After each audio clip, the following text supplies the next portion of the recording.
ciri tobat seseorang diterima itu umumnya ada dua. Ciri tobat seseorang diterima umumnya ada dua.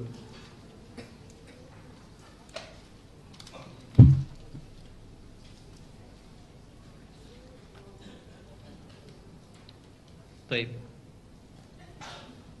Satu, merasa tidak suka dengan berbagai maksiat dan kesalahan, khususnya yang pernah dilakukan.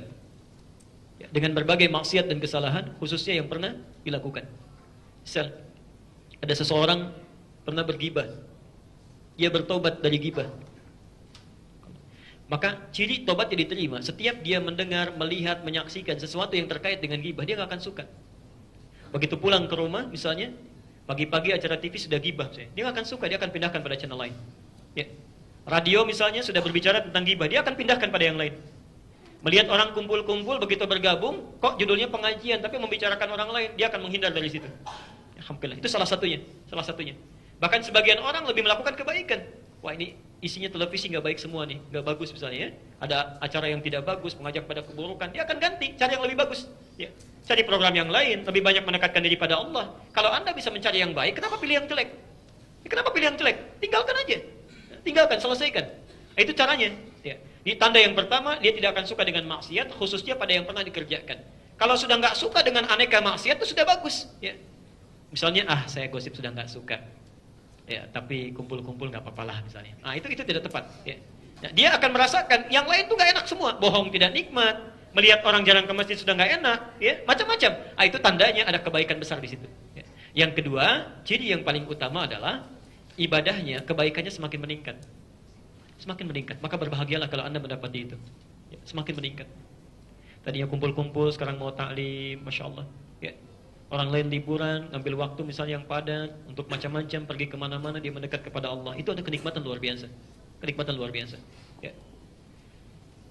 Nah, kalau Anda ingin latihan untuk bertobat, cobalah bangun di sepertiga malam, ya, dan mohonkan ampunan kepada Allah. Ya, setelah tahajud, waktunya setelah tahajud, beberapa saat menjelang fajar, itu paling bagus. Karena Allah dalam hadis qudsi melalui lisan Rasulullah SAW menyampaikan, dan hadis ini qudsi diriwayatkan orang pertamanya 31 orang sahabat senior. Orang pertamanya. Ditafsir dari ayat Quran surah ke-51 ayat ke-18. Di sini kita berhenti. Wabil ashari hum yastaghfirun. Quran surah Adz-Dzariyat ayat ke-18. Wabil ashari, dan di waktu-waktu sahar. Sahar itu waktu singkat menjelang fajar. Saya sudah pernah jelaskan, ya. Jadi kalau fajar 4.14, Anda jam 4 kurang seperempat selesai tahajud, jangan kemana-mana dulu, duduk. Perbanyak istighfar. Ya, mohon ampun, ingat dosa dan sebagainya, macam-macam, insyaallah. Itu langsung hadis qudsi, ya, hadisnya qudsi. Yanzilu Rabbuna tabaraka wa ta'ala, Allah akan turun ke langit dunia, maksudnya membentangkan rahmatnya, ya. Kemudian fayaqulu, dan menyampaikan 3 hal. Ya ibadi, hai hambaku, siapa yang memohon kepadaku aku akan berikan. Siapa yang meminta aku akan kabulkan, dan siapa yang beristighfar kepadaku aku ampuni dosanya.